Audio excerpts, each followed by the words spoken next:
dragi poslušalci in gledalci pač preko, zdaj res preko ekranov.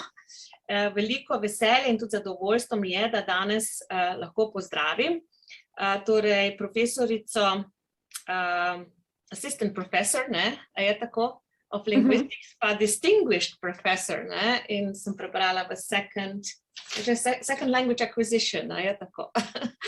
Ja, torej, Najo Ferjan Ramirez, ki jo nekako, kot sem že prej rekla, spremljam vse od njenega znanega TED Talka v Ljubljani, ko je govorila o tem, kako spremlja možgane, torej kaj se dogaja v možganih malčkov, ko se učijo torej en jezik ali pa več jezikov. Naja je torej se odpravila iz Ljubljane že takoj po srednji šoli, če naredim kako napako, pa me kar prosim stavi, in sicer kot zelo perspektivna atletinja, kar me je res dodatno presenetilo, najprej na prvostopenjski študijski program, torej Bachelor of Science, in sicer je delala Neuroscience na Brown University 2007, je tudi diplomirala, Brown University je ena izmed zelo uglednih univerz v Ameriki, in potem je tudi doktorirala leta 2013 na University of California, San Diego, iz Linguistics and Cognitive Science. Torej, lahko bo še več o sebi povedala sama, veliko člankov, kot sem videla, tudi sodeluješ z, rekla zelo znano, mislim, da je Patricia Cole, tudi znana znanstvenica z tega področja, tako da res čestitke za vse uspehe, da nekdo iz Slovenije je tako uspešen zunaj, in še enkrat najlepša hvala za ta obisk in za vse, kar bomo danes vedeli. Super, ja. Najlepša hvala za povabilo, zelo sem vesela, da smo se srečali, tudi če se takole preko Zooma, res upam, da se bomo kdaj tudi osebno. Hvala tudi za tak lep uvod. Jaz sem sicer mislila tudi sama se malo predstaviti, se bom še mečkaj, ampak tako za uvod pa danes bom govorila predvsem o mojih raziskavah na področju učenja tujih jezikov v zgodnjem otroštvu, ki sem jih opravljala večinoma v Madridu, v Španiji, skupaj z dr. Patricia Cole, ki je bila moja mentorica za postdoc, to se pravi za podoktorski študij, ki sem ga opravljala na Institute for Learning and Brain Sciences na University of Washington, tukaj v Seattlu. Zdaj pa zadnje 3 leta pa sama vodim svoj laboratorij, s tem, da še vedno z dr. Cole sodelujem zelo aktivno, vsak teden in redno, tako da sva še vedno povezani. Glede tega, kje sem in kako sem tukaj pristala, samo tako kot zanimivost, sicer smo že slišali v uvodu nekaj od tega, leta 2003 sem opravljala maturo, mednarodno maturo na gimnaziji Bežigrad, potem sem šla kot atletinja na Brown University, kjer sem tudi tekmovala, nekaj časa tudi še za slovensko reprezentanco takrat, ko sem bila na tej univerzi, potem sem pa nekako z atletiko zaključila in šla na doktorski študij v San Diego. V 6. letu doktorskega študija, torej ravno med pisanjem doktorske naloge, se mi je rodil prvi otrok in potem ob tem sem se preselila v Seattle, kjer sem delala postdoc, to se pravi podoktorsko izobraževanje na Institute for Learning and Brain Sciences skupaj z dr. Patricia Cole.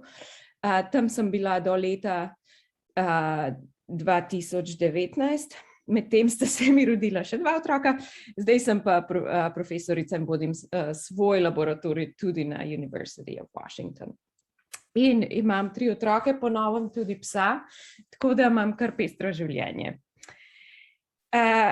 Slovenijo obiskujem, sem obiskovala do pred covida zelo redno, imam še vedno cela družina je še vedno v Sloveniji, starši, brat, sestra, tako da sem še vedno zelo povezana in si želim biti čim bolj povezana, tako da sem vedno za kakršnokoli znanstveno ali pa tudi osebno sodelovanje. Zdaj, jaz imam moje slajde večinoma mislim, da so vsi v angleščini, Govorila bom pa v slovenščini, s tem, da že vnaprej povem, da mi večkrat kakšna strokovna beseda v slovenščini zmanjka, ker sem vse svoje izobraževanje po gimnaziji, s tem, da tudi v gimnaziji na mednarodni maturi večino v angleščini, tako da se vnaprej opravičujem, vas bom verjetno prosila za malo pomoči vsake toliko časa. Tako, zdaj pa jaz bi začela kar z enim vprašanjem. Kdaj se otroci začnejo učiti jezika? Kdaj mislite, da se otroci začnejo učiti jezika? Zdaj lahko kar na chat odgovorite. A je chat? Imamo možnost, ja. Je chat. Lahko na chat odgovorite, kdaj se začnejo učiti jezika, a je to približno takrat, ko rečejo prve besede, ali je čisto ob rojstvu, ali je takrat, ko so stari približno 2 leti. Kaj mislite? Ja, opcija C, ne, to se pravi odgovor C. To je seveda pravilen odgovor. In tukaj, če pogledate tole sliko, to sem jaz v pižami. Takrat, ko je bila moja hčerka stara 10 dni, lahko pogledate, seveda tukaj ne bi pričakovali, da bi ona karkoli rekla, ne? Da bi rekla kakšno besedo ali karkoli takega, to se še nekaj časa ne bo, še kakšno leto, ampak lahko pa vidite, da že pri 10 dneh starosti si gledava iz oči v oči, to se pravi komunikacija se začne ob rojstvu. Seveda pa vemo, da se učenje jezika res začne že v maternici, da že v zadnjem trimestru nosečnosti otroci slišijo skozi trebo. To je sicer malo tako, kot bi bili pod vodo, ne? Recimo, če se potunkate v bazenu, pa nekdo govori zraven, tudi slišite nekaj, sicer ne zelo natančno, ampak tako nekako naj bi otroci slišali v zadnjem trimestru nosečnosti. In seveda, mogoče zdaj razmišljate, kako pa ste to ugotovili, kako to vemo, da že takrat slišijo. Lahko jih testiramo, ne, takoj po rojstvu. Novorojenčke v nekaterih ameriških bolnicah testirajo, že preden sploh zapustijo porodnišnico, in sicer tako, da jim dajo takole dudo in potem merijo frekvenco njihovega sesanja. In preko te frekvence sesanja lahko ugotovimo, da razlikujejo že ob rojstvu, to se pravi nekaj ur po rojstvu, še preden zapustijo porodnišnico, so otroci sposobni razlikovati med jezikom, ki so ga poslušali, ki jih je obdajal, to se pravi materin jezik, in tujim jezikom, ki jih ni obdajal. Tako je ob rojstvu. Seveda to so zelo zahtevne raziskave, ne, zato ker vemo, da novorojenčki veliko spijo, tako da je treba imeti kar veliko potrpljenja za take raziskave upravljati, ampak so uspešne in že večkrat je bilo to dokazano. To se pravi, da že ko se rodijo otroci, nekako niso čist tabula rasa že takrat.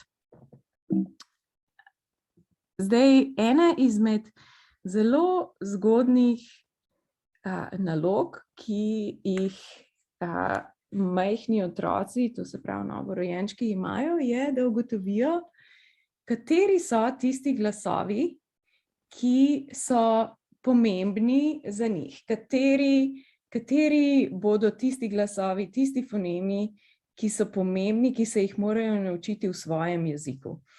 Če zdaj pogledamo mi po celem svetu, ne, na vse jezike, ki nas obdajajo, to se pravi angleščina, slovenščina, kitajščina in tako naprej, vsi svetovni jeziki, seveda te številke niso čist natančne, ampak nekako 600 soglasnikov pa 200 samoglasnikov nekako naj bi obstajalo v vseh svetovnih jezikih. S tem, da vsak posamezni jezik pa uporablja samo nekaj izmed teh glasov, Seveda jeziki so malo se razlikujejo, nekateri jih uporabljajo po 40, nekateri 20, tako da vsak jezik je seveda malo drugačen, ampak v vsakem slučaju se morajo otroci naučiti, kateri so tisti glasovi, ki so pomembni v mojem jeziku. In te glasove, tem glasovom pravimo fonemi.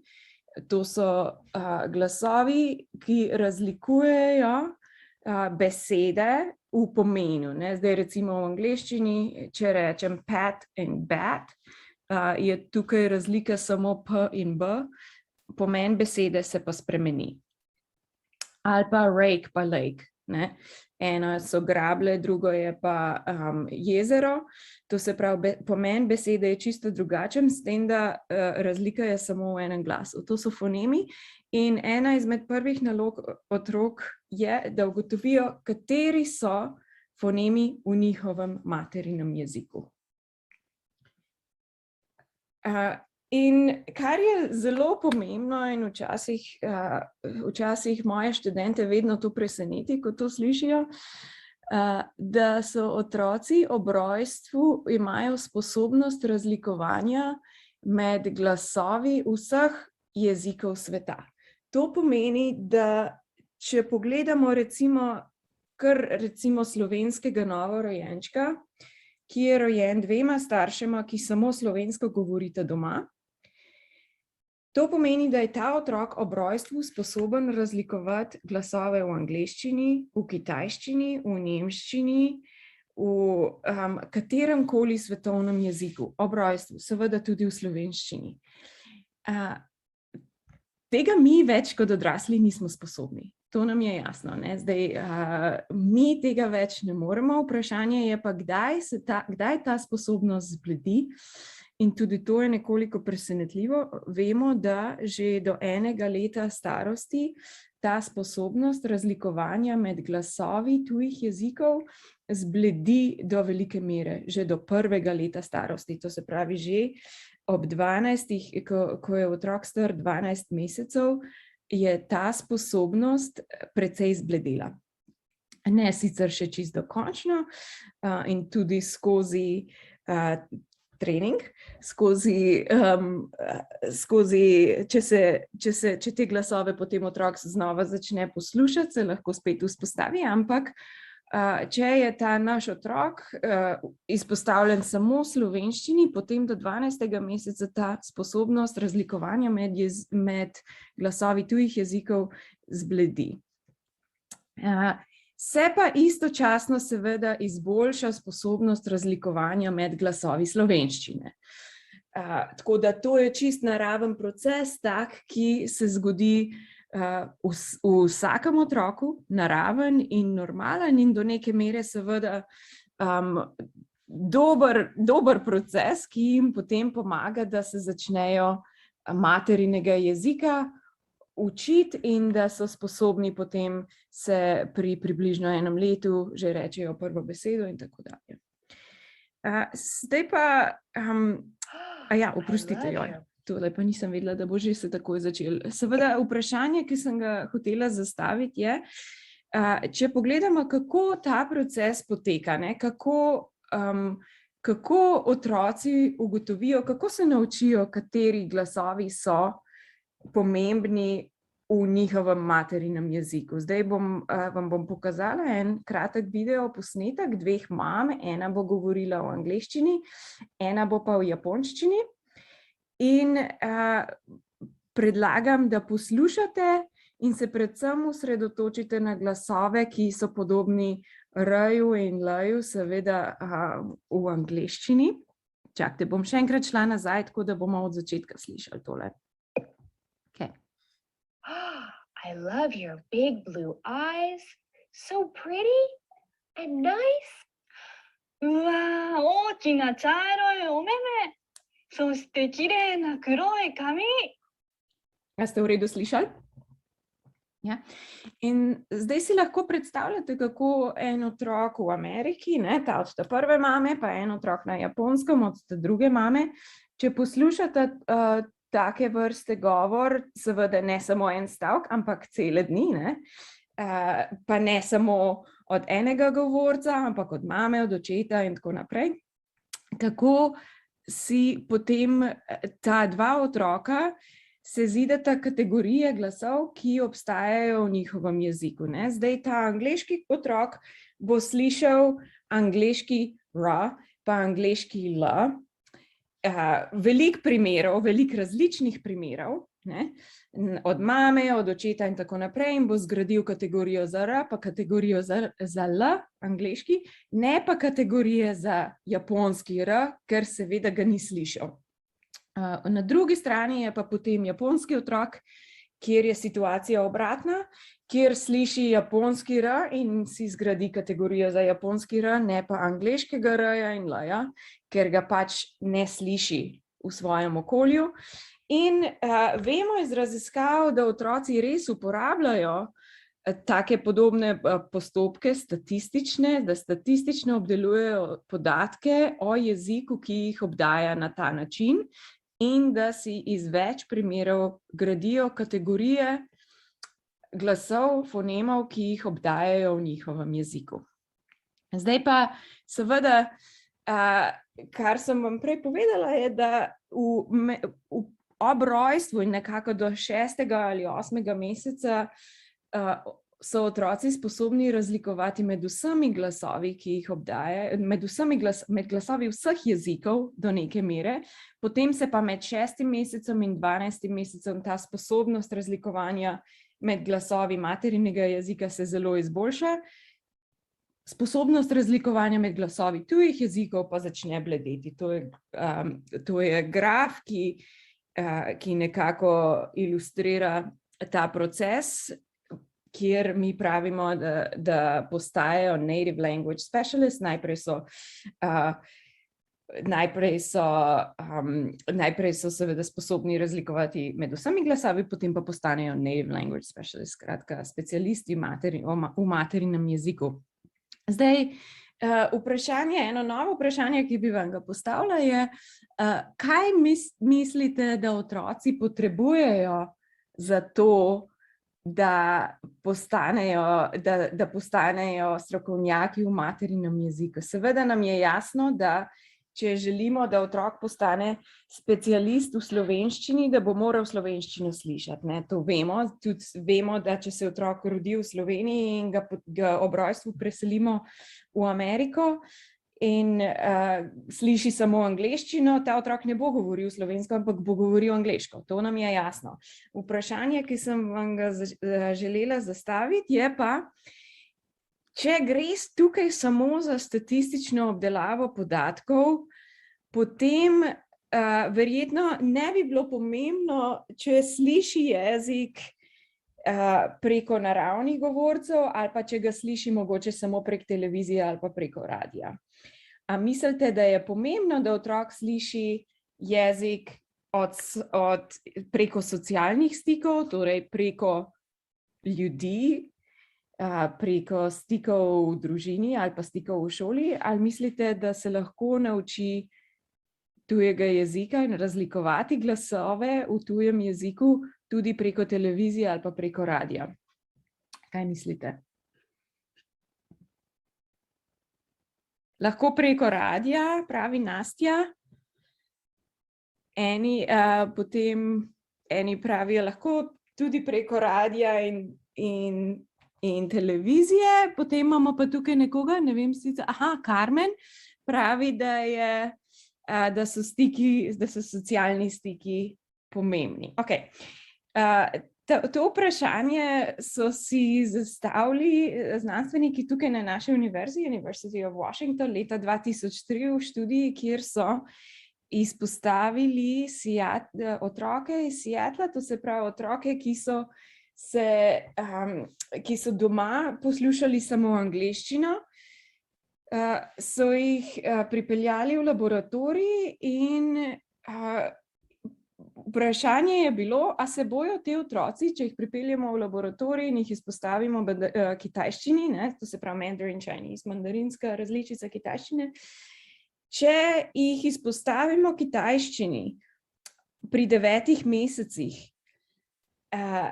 ali bodo sposobni se naučiti v dokaj kratkem času razlikovati med glasovi te mandarinske kitajščine. To se pravi, vsi vemo, da pri 6 mesecih so otroci tega sposobni še vedno, ne? Potem pa do 12. meseca v naravnem okolju, to se pravi, če so izpostavljeni samo angleščini, ta sposobnost zbledi. Vprašanje je zdaj, kaj se zgodi v tem obdobju, če jih mi izpostavimo kitajščini v laboratoriju. In zdaj tukaj so bile 3 skupine otrok. Prva je bila izpostavljena kitajščini preko naravnih govorcev kitajščine.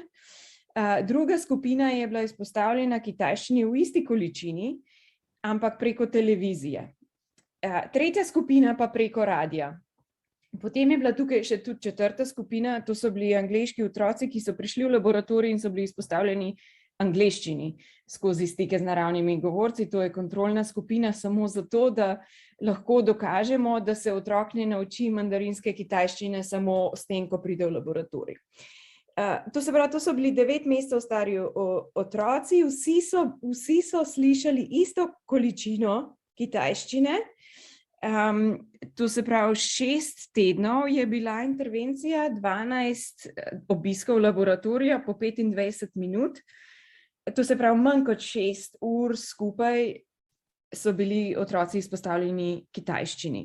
Zdaj vprašanje je, a se bodo naučili razlikovati med glasovi mandarinske kitajščine, ki sicer v angleščini ne obstajajo. Vprašanje je, a se bodo tega naučili in pa kdo se bo naučil. A se bojo samo te otroci, ki so bili izpostavljeni skozi socialne stike, ali se bojo tudi te preko televizije, preko radija. Kaj mislite? Kdo se bo naučil razlikovati med glasovi kitajščine? Kaj mislite? Bom spet chat odprla, tako da lahko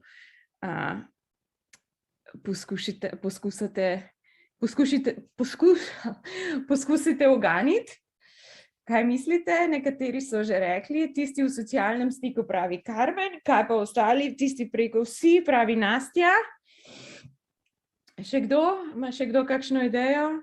Samo TV, tisti preko televizije in socialnih stikov, ne pa tisti preko radija. Ok, dajmo pogledati. Najbolj tisti z naravnimi govorci, ok. Live interaction, pravi Urška, ok.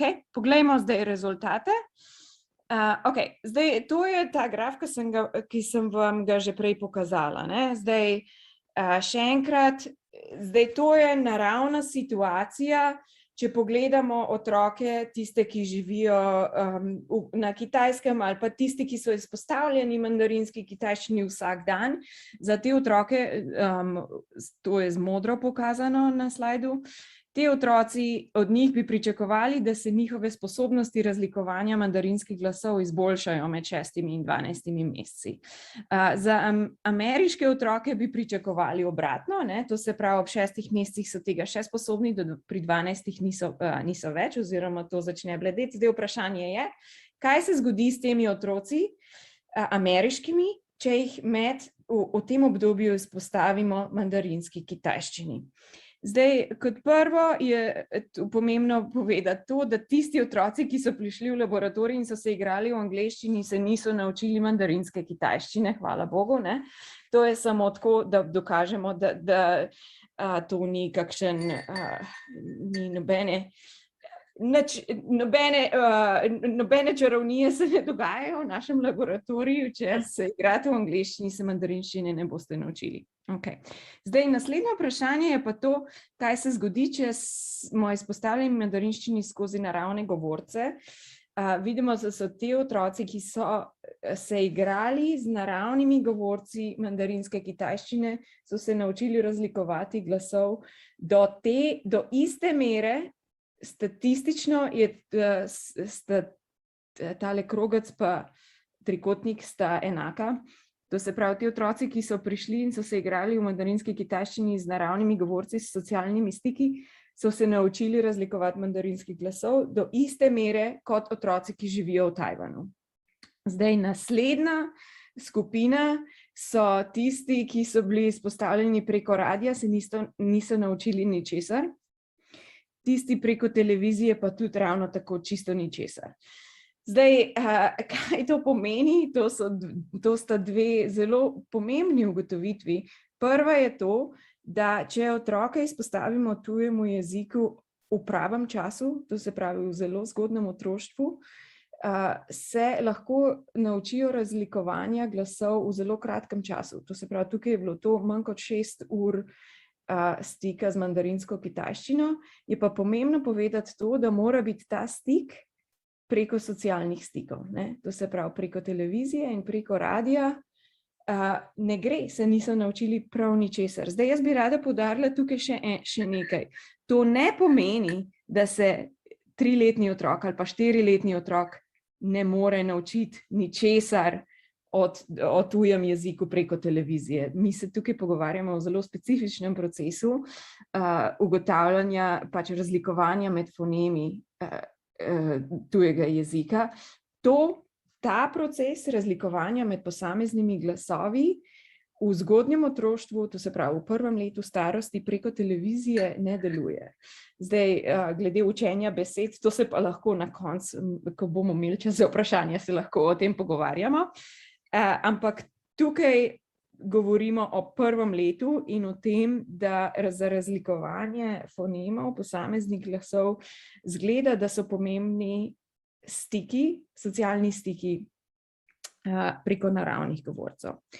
In to seveda kaže na to, da otroci ne uporabljajo samo statistike, ko se učijo tujega jezika. Vemo, da uporabljajo do neke mere, uporabljajo statistiko, seveda vsi otroci poslušajo in gradijo kategorije, kot sem prej povedala, ampak za učenje so zgleda pomembni tudi socialni stiki preko, to se pravi preko ljudi. In zdaj, ta študija o mandarinski kitajščini je bila tudi nekako navdih za vzpostavitev tega programa za učenje tujih jezikov v zgodnjem otroštvu, ki sva ga midve skupaj z dr. Patricia Kuhl vzpostavili in potem tudi preizkusili v madridskih vrtcih.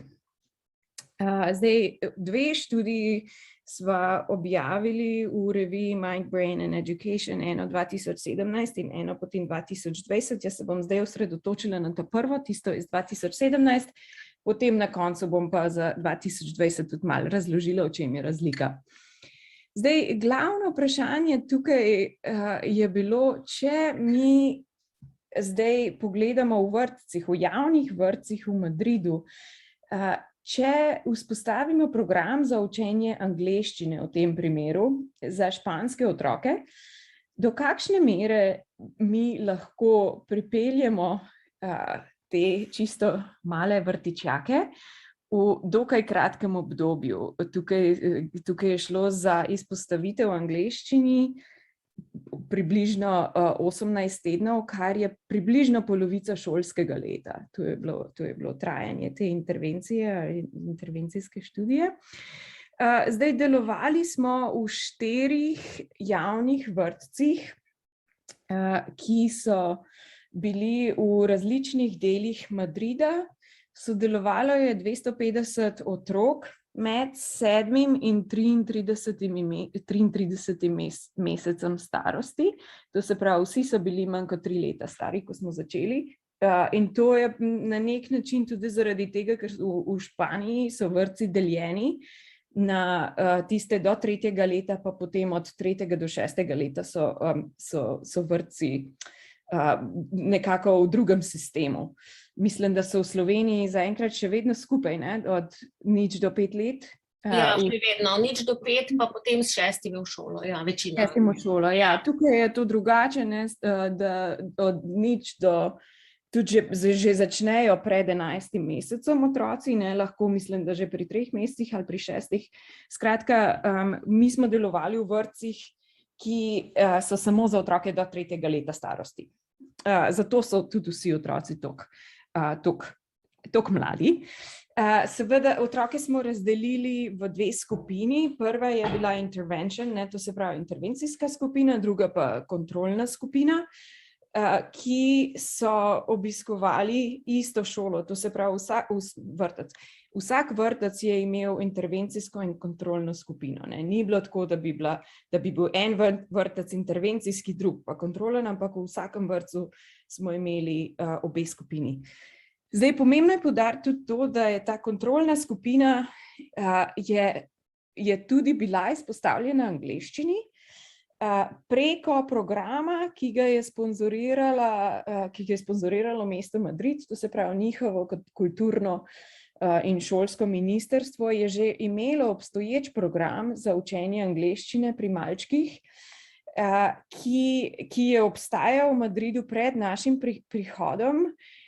In to je bil program, v katerem so učili učitelji, to se pravi španski učitelji, ki so govorili angleščino, mislim, da so imeli Cambridge Certificate B1 ali pa B2, to se pravi, so govorili angleško, s tem, da so pa imeli kar precejšen naglas v angleščini, pa kar se meni zdi zelo pomembno, nekako niso imeli nobenega specifičnega programa za učenje angleščine, ampak so pač samo angleško govorili približno 2 uri na teden med normalnim programom. To se pravi, normalen program je bil to, da so jedli, da so menjali plenice, da so brali, da so imeli pač normalen vrtčevski program. Približno za 2 uri na teden je pa potem prišel ta angleški učitelj in normalen program izvajal v angleščini. To je bil njihov program, pač sponzoriran od Madrida. Zdaj, nas so pa prosili, da naj sprobamo program, ki smo ga predlagali mi, to je pa intervention, kar je bilo pa 1 ura angleščine na dan, to se pravi vsak dan 1 uro angleščine za 18 tednov, to se pravi polovica šolskega leta. In ta intervencija, mi smo pripeljali svoje učitelje, to so bili študenti na naši univerzi, University of Washington, 16 jih je bilo vseh skupaj in te študente, to so po 4, so skupaj delovali v skupinah, po 4 skupaj, ne. Te študente smo izobrazili in usposobili, da so to našo metodo intervencije izvajali v skupinah, v vrtčevskih skupinah. Tukaj so te naši študenti, tukaj smo skupaj v Madridu z dr. Kuhl na večerji ob odprtju tega programa. In zdaj mogoče se sprašujete, kaj smo naredili s temi študenti. Preden smo jih poslali v Madrid za 1 leto, smo jih pripeljali na naš inštitut in jim razložili pač to metodo, ki sloni na 6 principih, bom kmalu prišla do tega, ampak pač študente smo usposobili, da so bili sposobni kot prvo razumeti teh 6 principov intervencije, da so razumeli znanost za vsakim od teh principov posebej, potem pa tudi do tega, da so bili sposobni to znanost nekako prenesti v prakso, da so bili sposobni znanost speljati preko 1 ure programa na dan, 1 ure programa angleščine na dan. Zdaj, kaj so te principi intervencije? Tukaj vam jih bom na hitro poskusila predstaviti vseh 6. Prvi princip je to, da otroci potrebujejo, po našem mnenju, kar nekaj, več kot 2 uri na teden preko enega govorca. To se pravi, high quantity pomeni velika količina jezika, ne? Zdaj to je 1 ura na teden. Parentees, to je, zdaj ne vem, tukaj nisem nekako našla ta pravega slovenskega izraza, bi mogoče Karmen, naj to poproči. To je v bistvu jezik, ki ga uporabljajo starši, a ne, ko govorijo z otroci, bi ga tudi, ne vem, starševski jezik, mogoče da to še bolj pozna jezik. Bom zaigrala primer, vsi bomo vedeli, kaj to je, nisem pa našla pravega izraza v slovenščini, tako da mogoče je to domača naloga za vse, da ugotovimo, kako bi temu rekli v slovenščini, no, ampak o tem govorim. Find your shoes when we go outside, your shoes.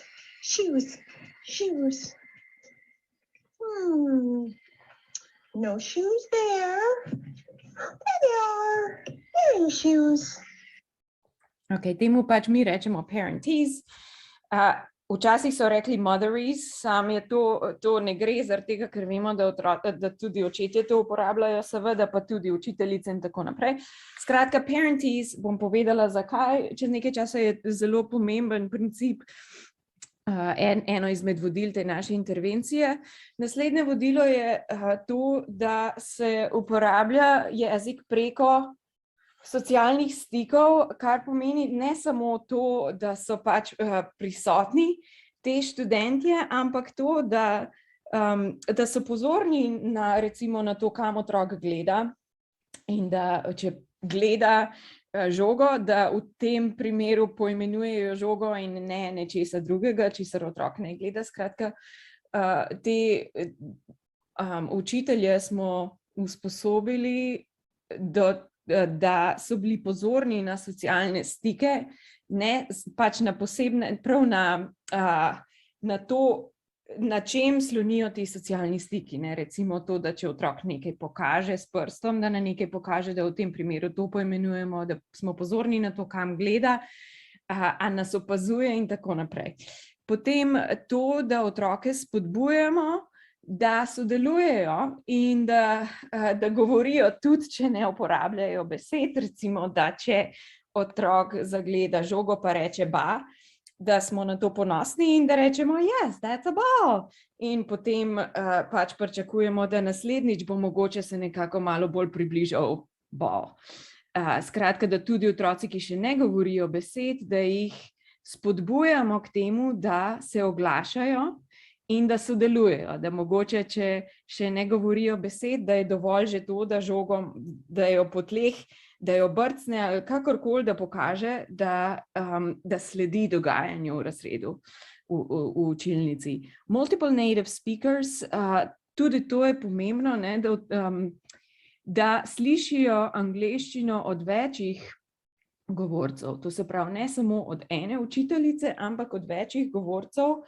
Tudi to je znanost dokazala, da se učenje pospeši, če slišimo jezik od večjih govorcev. Play-based learning, distributed exposure, to zadnje načelo je pa predvsem to, da smo bili pozorni o temah pogovora, ne, da smo za vsak teden je bila tema, pa seveda veliko ponovitve, večkrat smo isto knjigo brali, ne? Recimo, tako da se potem otroci istim besedam večkrat izpostavljeni. Okay.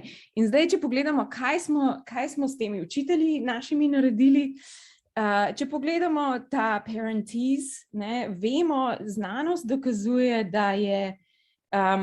da ima ta parentees posebne kako bi rekli, features. Elemente, ne? Posebne elemente, ja, da ima določene elemente, recimo samoglasniki so hiperartikulirani, kaj pomeni, da so nekako poudarjeni, potem to, ne, recimo high pitch, lower tempo, da govorimo bolj počasi, da so razmiki med besedami bolj poudarjeni, da so stavki krajši, veliko je ponovitev in tako naprej.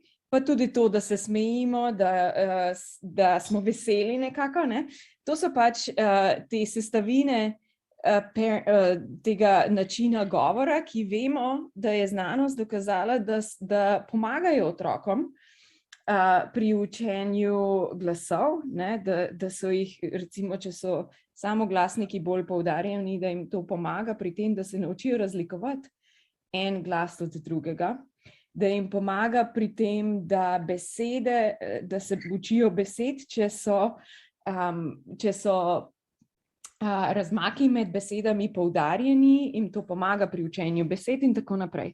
Skratka, znanost v ozadju tega govora odraslih, ki ga uporabljajo z otroki, smo predstavili tem študentom do te mere, da so jo razumeli, seveda v poljudnem jeziku, takem, ki jim je bil dostopen.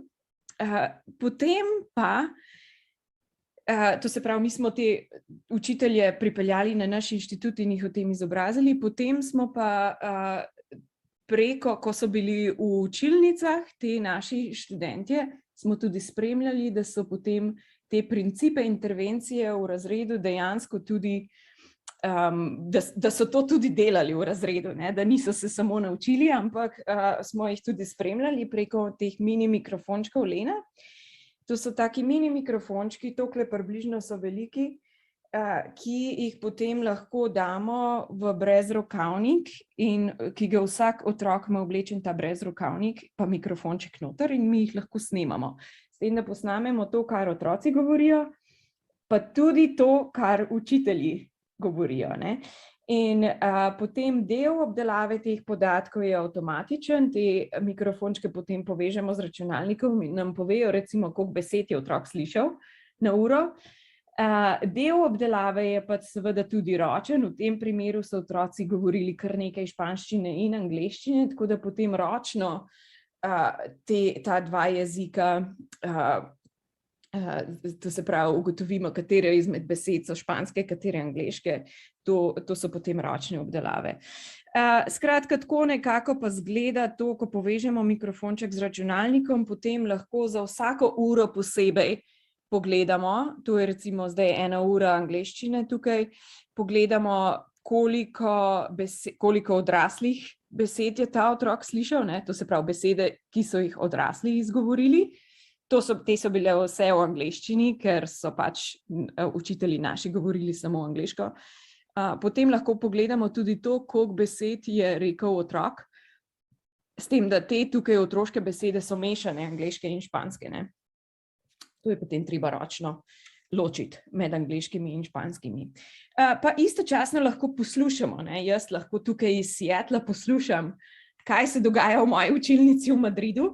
Tako da, če kakšen učitelj recimo ne uporablja pravilne vrste govora, ga lahko pokličem in opozorim. Tako da, to se nam je zdelo kar primerno to uporabiti. No, in seveda zdaj vam bom pokazala rezultate, ker vem, da smo že počasi proti koncu. Zdaj, seveda, naša hipoteza je bila, da bo preko našega programa, da se bo učenje angleščine precej pospešilo v primeru z madridskim programom, ki ga je sponzoriralo ministrstvo, iz večjih razlogov, verjetno veste kakšnih. Smo pa jih testirali otroke v angleščini in španščini na začetku intervencije, pa potem spet na koncu. To je bilo razumevanje angleščine in španščine. Pa preko Lena, preko teh mikrofončkov smo potem tudi analizirali, koliko angleških besed so ti otroci dejansko rekli v razredu, v učilnici. Zdaj, tukaj to so rezultati razumevanja angleških besed.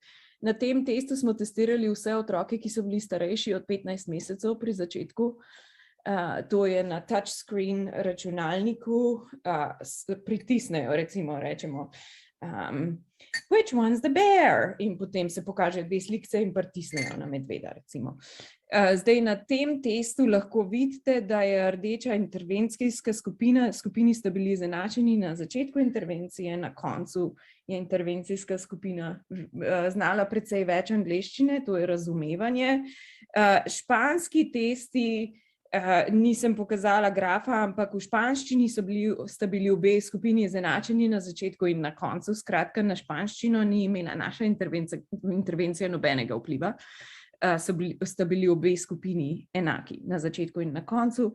Zdaj, tudi to je mogoče pomembno, socioeconomic status, nisem nič kaj zelo rekla, ampak te vrtci so bili v različnih delih Madrida, nekateri so bili precej bolj revni kot drugi. Zdaj, kako smo to zmerali, pač glede na to, kakšen procent otrok je plačeval članarino, a se reče članarino v vrtcu, ali kako kaj bi to bilo? Pač nekateri plačujejo, nekateri pa ne. Glede na to, koliko starši zaslužijo, ne? Ja, tako enako kot pa nas plačaš. Ja, skratka to, kakšen procent otrok plačuje, ne, je nekako bil naš, s tem smo zmerili, kakšen SES, socioeconomic status, ne bi imele te družine. Ja, to bi bilo pa nas enako, ne, tudi tisti, ki imajo, recimo, nižjo plačo, ne bi manj plačali kot tisti, ja, enako. Ja, Torej, pač to ni imelo nobenega vpliva, to, koliko starši zaslužijo, ni imelo nobenega vpliva na to, koliko so se ti otroci angleščine naučili, in to je bilo isto za razumevanje in za govorjenje angleščini. Lahko se tudi, ko bomo imeli čas za vprašanja, se še o tem pogovarjamo. Skratka, to ni imelo nobenega vpliva v nobeni izmed naših študij. Zdaj, naprej, to je pa zdaj potem govor v angleščini pri teh otrocih. Spet so rdeči intervencijska skupina, modra je kontrolna skupina. Delimo jih glede na leta, mislim na starost v mesecih. Verjetno vas ne preseneča to, da starejši otroci govorijo več kot mlajši otroci v vsakem slučaju. Je pa mogoče presenetljivo to, kakšna je razlika v govoru angleščine med intervencijsko in kontrolno skupino. Tukaj v govoru je razlika še precej večja kot v razumevanju. Verjetno tudi zaradi tega, ker je pač naša intervencija nekako se osredotočila na to, da se otroke spodbuja k govoru in da se sledi njihovim povodom o tem, o čem se govori in tako naprej. Pa spet nobenih razlik med otroci iz revnejših družin in tistih iz bogatejših družin. Zdaj, potem imamo pa tukaj še spet, zdaj to je razumevanje angleščine v teh grafih. Ta intervencija se je po 18 tednih zaključila in potem so ti intervencijski otroci naši šli nazaj v normalne razrede, kjer so spet imeli angleščino sponzorirano od pač preko madridskega ministrstva, to se pravi normalna 2 ure na teden, kot smo rekli prej. In zdaj tukaj so njihovi testi iz razumevanja angleščine. Vidite, to sem vam že, ta prve 2 stolpička sem vam že prej pokazala. Skratka, takrat, ko jih izpostavimo v angleščini, so se preko naše intervencije so se točke zelo izboljšale. Tukaj pa potem pokažemo to, da tudi po 18 tednih nekako niso izgubili tistega, kar so v 18 tednih pridobili. Žal se ni, tudi izboljšali se niso, ko so se vrnili v svoje normalne razrede, pač kjer so imeli angleščino normalno, tako kot prej. Španščina je rasla naprej normalno. Zdaj tukaj pač to samo kaže na to, da tega znanja po 18 tednih niso izgubili.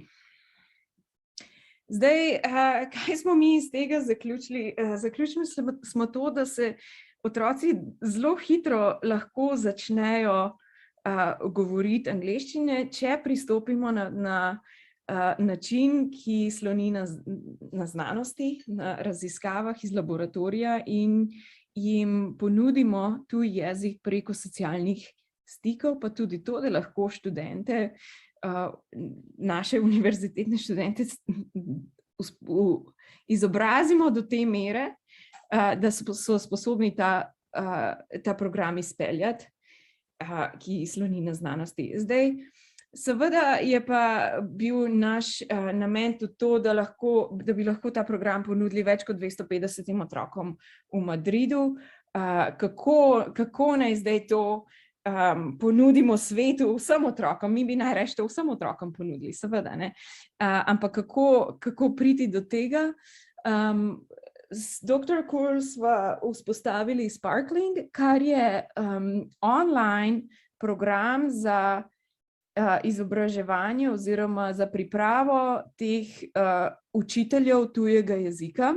Če se spomnite, mi smo to prvo rundo učiteljev pripeljali na naš inštitut in jih teh principov intervencije smo jih naučili osebno, ne? To se pravi, k nam so prišli in smo imeli 2-tedenski program osebno na naši univerzi. Zdaj, če hočemo to deliti s svetom, bi bilo seveda, ne moramo vseh učiteljev na naš inštitut pripeljati, tako da smo to izobraževanje prestavili na online Sparkling program in potem v naslednji fazi tudi to preizkusili, ne. Zdaj naslednja, če se spomnite, ta objava je bila 2017-2020, smo potem študijo ponovili, s tem, da smo učitelje izobrazili ne preko obiska našega inštituta, ampak preko online programa Sparkling. Potem smo pa isto študijo ponovili, ne samo v 4 vrtcih v Madridu, ampak kar v 13, tako da je bilo več kot 1000 otrok smo imeli v programu, spet preko leta in vse rezultate, ki sem vam jih predstavila, smo ponovili z manjšimi razlikami, ampak nobene zelo resne razlike, no, nekatere manjše so bile, predvsem zato, ker smo skrajšali na 45 minut iz 1 ure, zato da je bolj praktično. Skratka, ta program zdaj obstaja za otroke od 0 do 3 let, je vzpostavljen, je pač lahko dostopen online. Zdaj seveda pa razmišljamo za naprej, kako kakšne so smernice za naprej. Zdaj izgleda, da naslednje leto bomo ta program širili na otroke od 3. do 6. leta starosti in ga preizkusili v Italiji, v Firencah, tako da to nekako upamo na naslednje leto. Seveda pa mi tudi upamo na razvoj programa za otroke, ki se učijo 2 jezikov hkrati že doma. V Ameriki je ogromno otrok, ki so iz družin, kjer se doma govori španščina, potem pa v vrtcu nekako do neke mere tudi angleščina. Zdaj ti otroci so že od rojstva izpostavljeni 2 jezikom in skratka mi bi radi ta naš program razvili zato tudi v ta namen, da se oba jezika, angleščina in španščina, lahko tudi hkrati, da se jih spodbuja v vrtcu. Tako, zdaj hvala za pozornost, pa bomo verjetno imeli še nekaj časa za vprašanja. Ja, seveda, najlepša hvala, no.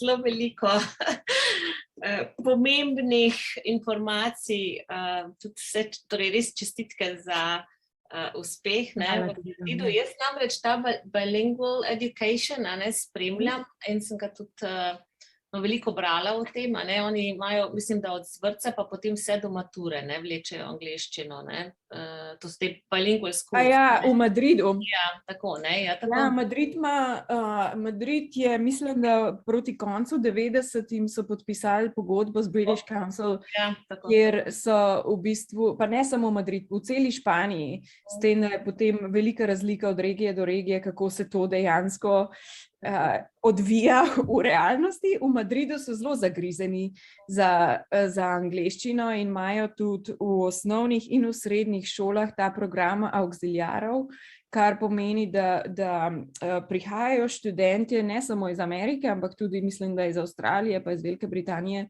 in delujejo v razredih, ne, kot native speakerji, so zraven učiteljev. Delujejo pa tudi to, da imajo bilingual education, da jih učijo, ne vem, matematiko pa znanost in tako naprej, da jih učijo v angleščini, del programa, del šolstva, da je v angleščini. Zdaj to je in v osnovnih in v srednjih šolah. Za vrtce so tudi seveda rekli, ja, mi bi to začeli čim prej, ampak nekako za vrtce programa ni bilo, ne. Za šole so ga vzpostavili, za vrtce ga pa niso, ker so kar nekako rekli, da ja, se otroci, ti majhni otroci itak imajo, so kot gobe, se bojo tega kar sami naučili, ampak žal ni bilo tako, ne. It doesn't look like that. Ja. Super, najlepša hvala. Zdaj pa bom dala jaz kar prostor. Eno vprašanje je že v chatu.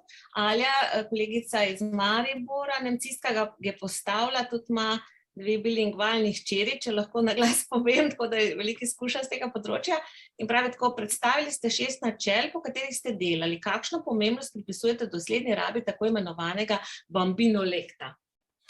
Ja, zdaj to to bambino lekt, a tako se temu tudi reče, to so pa prvič slišim zdaj besedo, a to je ta parentis, verjetno mislite? Ja. Jaz ga tudi ne poznam, tako da hvala. Ja. Okay. Zdaj tako, ne, pomembno je tudi to, da povem, da se tudi parentis pri nas, ne, nekateri pravijo baby talk, Zdaj, baby talk v angleščini ima tudi lahko precej negativno konotacijo, zaradi tega, ker baby talk nekako mi rečemo, da je to, da tudi uporabljajo besede, ki sploh niso pravilne, ki sploh ne obstajajo, ali pa tudi, da je slovnica drugačna, da se ne sledi principom slovnice, ali pa tudi, da se kakšne glasove ne izgovarja pravilno. Zdaj, parentees, to ni to. Tako da smo čisto jasni. Parentees je gramatično korekten in pravilen govor, ki uporablja samo res prave besede, prave glasove. Je pa tak, ki poudarja določene dejavnike, tiste, ki sem jih že prej na slajdu pokazala. Je pa to zelo pomembno, da to razlikujemo od negramatičnega govora. To se pravi, da bi kar ne vem, kako v slovenščini, kaj bi bil kakšen primer, da reče, ne vem, Karmena, imate vi kakšen primer, recimo v angleščini nekateri rečejo, ne vem, cutesy feet, feet ni beseda, ne, je feet ali pa foot. Tako da je zelo velika, veš, teh pomanjševalnic, ki ne vem, punčkica recimo, ne, ker tudi ni, no, mislim, to je takšnega, ne, tudi v slovenščini, ne. Ali pa da bi kakšen glas tudi tako po otročje povedal. Ja, tako. Ja, to ni to, ne. Zdaj, parentees je pač govor, ki poudarja določene zloge, ki ima krajše stavke, ampak je 100% gramatičen. Tako da ja, mi vemo iz to je že več desetletij študij, ki kaže na to, da je parentees, da otrokom pomaga, in tudi preko teh mikrofončkov imamo ogromno študij, ki kažejo na to, da tisti otroci, ki doma slišijo več takega govora, imajo večji besedni zaklad, so sposobni govoriti v daljših stavkih, tako da mi ta način govora spodbujamo. Je pa res to, da je treba staršem povedati, da to ni nek popačen jezik. Ali pa učiteljem v tem primeru. Alja, a sem odgovorila? Hvala. Nekaj me zanima, kje tu se točno mejo postavljali, ker namreč ta parentees lahko zaide v baby talk, oziroma, bambino let je lahko pozitivno ali pa negativno smislu, nimamo prav dobrega poimenovanja za to, ampak vsi vemo, o čem govorimo. In kako ste, recimo, ko ste usposabljali te študente, kako ste jih usposobili na to, da oni niso šli preko te meje? Veste, kaj mislim? Ne, da bi zdaj nalašč pačli slovnično, ampak da niso vseeno bili preveč sladki, preveč, ne vem, kaj pa vem, da niso, ker mislim, da to je nekaj, kar je v človekovi naturi, da potem se zna zgodi, da zaideš v pomanjševalnice preveč, pa v preveliko poenostavljanje. In tudi vemo, da ta parentees tudi recimo ni samo, prav res je v človekovi naturi, ne, pa tudi to je pomembno povedati, da se ta parentees spreminja. Če govorimo s 6-mesečnim otrokom, bo precej drugačen, kakor če govorimo z otrokom, ki je 2 leti star, ne. In tudi to je pomembno staršem, a pa učiteljem v tem primeru povedati, da je parentees na vsak način, ga je treba prilagajati otrokovim sposobnostim.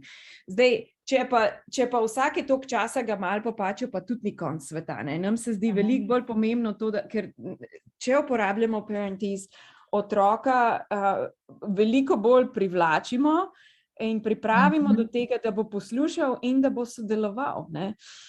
Zdaj, mi nekako nismo, veste, mi smo jih pač poslušali te učitelje, ne, ampak tudi, če so se vsake toliko časa malo popačili, jaz jih tudi nisem šla za njimi s palcev, ne, ampak pač mi smo jim povedali, potem pa tudi nekako so to izvedli. Tako da ni tako, po mojem, da to ni tako 100%, da bi jim škodo delali, tudi če vsake toliko časa malo popačimo jezik. Se mi zdi veliko bolj pomembno to, da jih privlačimo, da pritegnemo njihovo pozornost, pa to, da jim pokažemo, da lahko govorijo in da govorijo, da so se sposobni pogovarjati v novem jeziku takoj, ko začnejo. Hvala. Hvala, Alja. Kar naprej, vprašanja, prosim. Imate še kaj za Najo? če rad to vprašanje, no, če ne bom pa jaz, potem pa se kar dajte korajžiti naprej. Jaz bi pa eno vprašanje imela, namreč meni, torej študenti, s katerimi se pogovarjam, pa tudi doma imam 2 sinova, ki sta se pa iz televizije izredno veliko odnesla.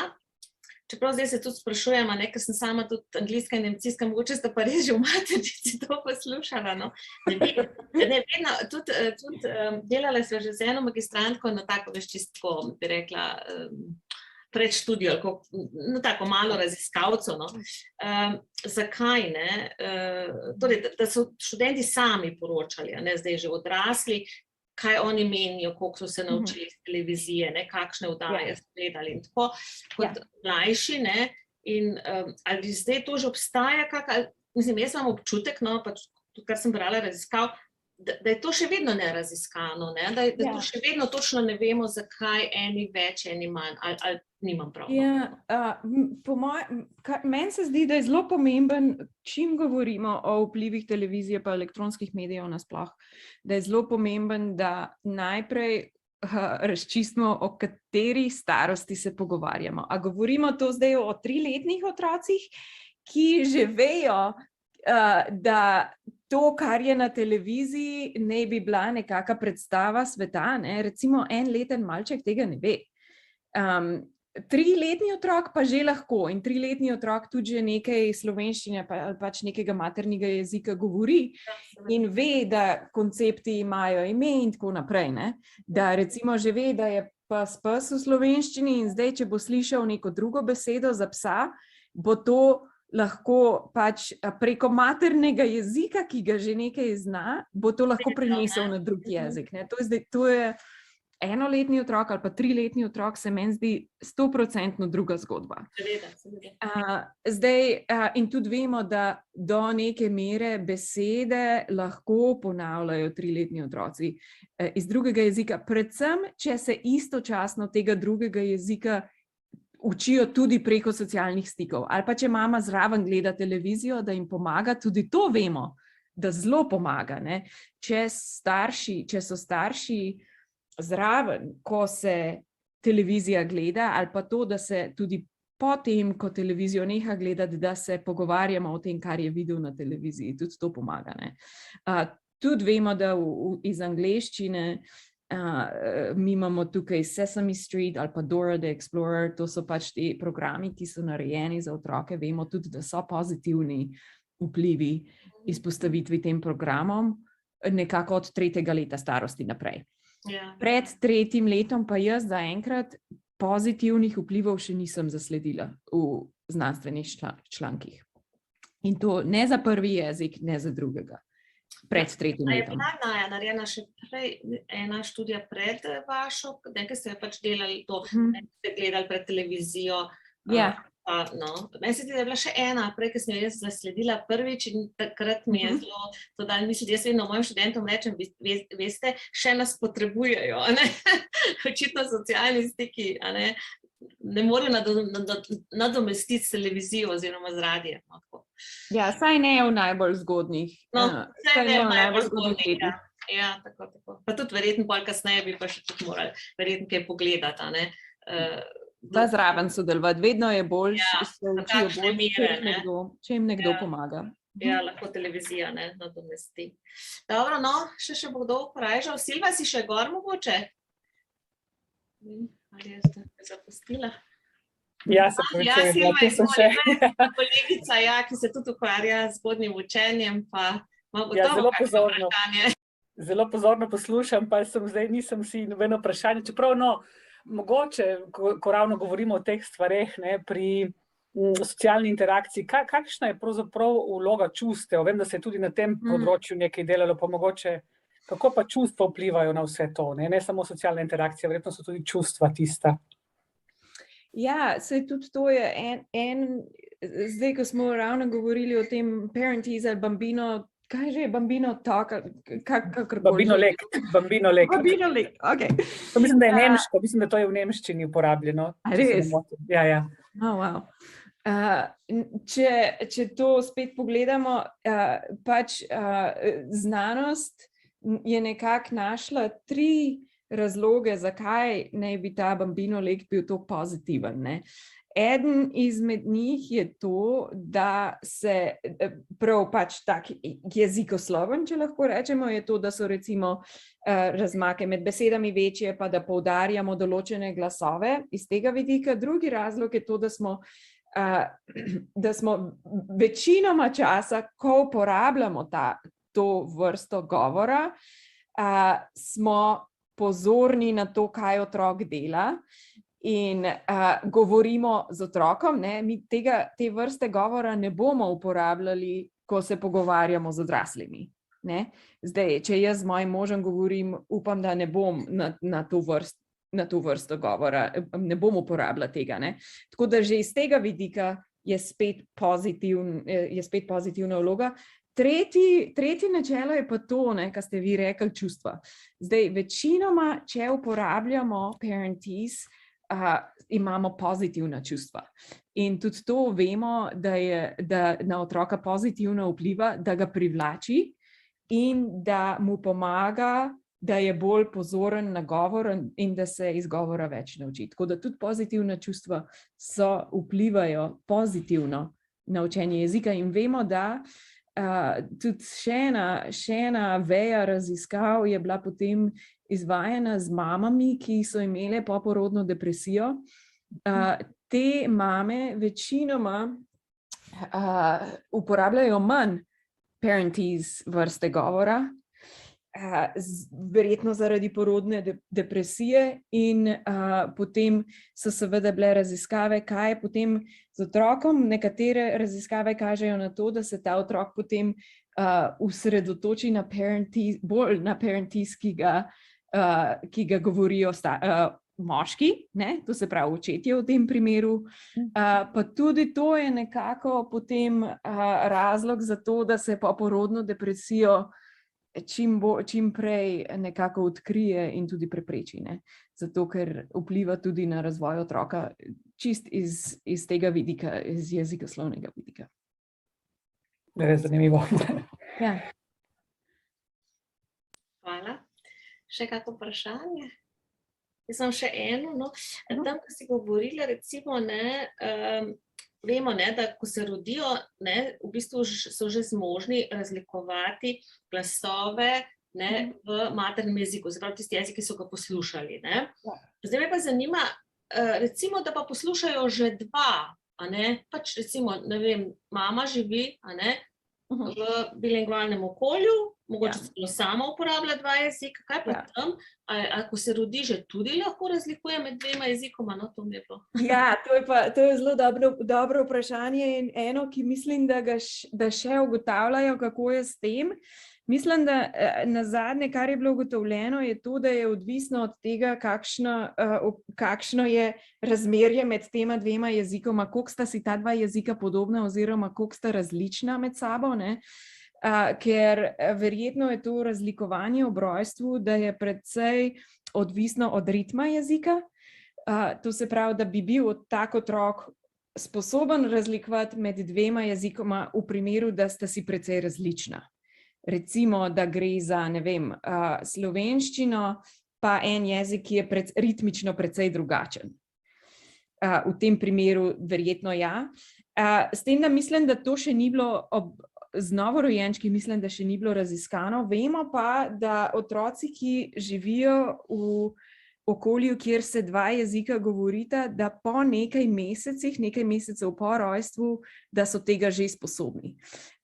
Mislim, da je bilo pri približno 6 ali 8 mesecih, čim so bili sposobni otroci sedeti, da so jih lahko testirali za eye tracking tehnologijo, je bilo to dokazano, da ti otroci, ki živijo v okolju, kjer sta 2 jezika prisotna, v Kanadi mislim, da je bilo, da so ta 2 jezika že v 1. letu starosti razlikovali med sabo.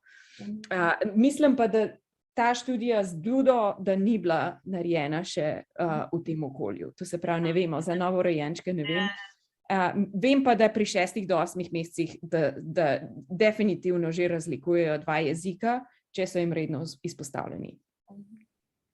Lahko še eno bolj osebno vprašanje. V tistem TED-talku jaz večkrat tudi študentom povem, ne, ta primer, mislim, da je daddy kako je že, is daddy still pod tušem, nekaj takšnega. Ja, nekaj tako, ja, verjetno. In mogoče bi povedala, ker tudi v našem okolju so še vedno, je taka tabu, ne, to, ne vem, kako naj pomenuje, mešanje jezikov ali pa preklapljanje, a ne, pa mogoče še tvoje videnje na to preklapljanje bi rada nosila. To mislite predvsem to, da pravijo, da je otrok, da je zmeden ali... No, to, tako, no, tam, Kot prvo, meni se zdi kot prvo to, ne, da je treba poudariti, da tisti, ki dva jezika redno uporabljamo, tudi odrasli, mi sami tako govorimo. Jaz sama večkrat uporabljam več jezikov istočasno v moji družini, ne, pač zato, ker doma govorimo vse tri in je 100% naravno, da ko bomo pod tušem, bomo več uporabljali slovenščino, ko bomo domačo nalogo delali, bomo pa angleščino. Ampak vsaki toliko časa pa kakšna beseda not pride, pa ne zaradi tega, meni lahko verjamete, da jaz nisem nič zmedena. Ne? Meni bojo verjeli, da nisem zmedena, otrokom pa ne, zato ker se še učijo. Meni se zdi res potrebno poudariti, da je to del čist naravnega načina komunikacije med starejšimi, tudi med odraslimi, ki več jezikov naenkrat uporabljamo. Ne? Pa tudi to, da se to spreminja iz konteksta v kontekst, da moji otroci slovenščine v šoli je ne uporabljajo, večina učiteljev sploh ne ve, da je to nekaj, da sploh znajo. Ne? Zato, ker verjetno vam je jasno, zakaj. Zato, ker jih noben ne bi razumel. Ne? In je to zelo normalno in zelo naravno in pač del procesa, ki zdaj vemo, da niti slučajno ne kaže na zmedenost, ampak to, da ampak bolj nekako sofisticiranost lingvistično kot zmedenost, zato ker tak otrok, ki take stavke govori, mora istočasno poznati pravila enega jezika pa drugega jezika in jih potem nekako skupaj združiti v stavke, ki so smiselni. Tako da... Jaz mislim, da je ta primer, ki si ga dala, pod tušem, ker v bistvu mora pokazati, da zna sklanjati, da pravilno uporabi, da torej nekdo, mislim, predvsem so pri nas še vedno te bojazni, da pač potem, ne vem, se ne ve tiste besede v svojem jeziku, pa sploh ne gre za to, ampak v bistvu gre za to, da pač takrat, si želi, da tako spregovori in potem drugače, ne da ne bi besede, ali prva pride na misel, kakorkoli. Ja, verjetno je tudi treba malo razčistiti to, kaj je cilj, ne? A je cilj to, da bo otrok 100% znal oba jezika 100% slovnično pravilno, ali je cilj to, da bo komuniciral. Malo se je treba tudi to vprašati, se tudi meni bi zdaj lahko vsak šel pa pogledal slovnične napake v slovenščini pa rekel, joj, kaj se je pa zdaj zgodilo, ampak mislim, to je pač realnost. Nekatere besede znajo boljše v enem, nekatere znajo boljše v drugem in to je pri vsakem. Tudi pri odraslih, ki dva jezika uporabljajo, je to 100% realnost pri vsakem. Zelo malo je takih govorcev, da bi imeli izenačen besednjak na vseh področjih v dveh jezikih. V bistvu, po mojem, ni nobenega. Enakovredne bilingvalnosti ni, to vemo. Ne, tudi nekako pri meni je tako, da v kuhinji še vedno vse kuhinjske pripomočke v slovenščini, zdaj strokovni besednjak, pa vidite, da je kar malo v redu, smo zelo zadovoljni, Slovnica je tudi čisto pravilna, tako da sploh ni nobenih težav. Ker z otroki še vedno komunicirate. Ja, veliko je zdaj tudi Ja. Španščina je, ne? Zdaj tudi španščina je precej bolj dostopna tukaj kot slovenščina, pa to se seveda. tudi zelo pozna, da nas že več kot 2 leti ni bilo v Sloveniji. Ne? Ja, Tako da ja, to pa gotovo. starejši sin je nekako, njemu gre v redu, medtem ko ta Ja. mlajša dva, pa mislim, da res morata priti na Slovenska tla, a ne? Slovenska tla, ja. Ja, to je dejstvo, ja. Tako še mogoče kako vprašanje? Če bi še kdo želel kaj vprašati. Kako je pa s tem, no, kar ste zdaj razvili, ne? Je zdaj to prosto dostopno ali je v bistvu, kaj s tem, potrebno se prijaviti? Je kakšno... Ja, zdaj nekako še vedno je v raziskovalnem, še vedno je predvsem raziskave namenjeno, še vedno je pač University of Washington, vse tako, da je pač še vedno predvsem raziskavam namenjeno, je pa zdaj vse skupaj nekako v razvoju in upamo, da bo čim prej prišlo do take ravne, da bo tudi lahko dostopno vsem. Zdaj je pa še vedno trenutno samo preko nas in preko pač v raziskovalne namene. No, so pa ti študenti, ne, ki so prišli v Madrid, seveda bili vsi torej, domači govorci angleščine, ne? Ja. Je tako, ne? Ja, s tem, da tudi to, ne, zdaj v Firencah, če bo do tega sodelovanja prišlo, tudi to raziskujemo, ne. Jaz sem vam pač pokazala 6 teh principov, ne, v našem programu, s tem, da mi vemo, da teh 6 principov skupaj dobro deluje, ne vemo pa, kaj se zgodi, če enega izmed teh principov spremenimo. Ne? Tega ne vemo in tudi to nameravamo v prihodnosti raziskovati, zaradi tega, ker je precej nepraktično, da bi rekli, da zdaj v vsakem vrtcu morajo biti 4 native speakerji, drugače ne bo nič.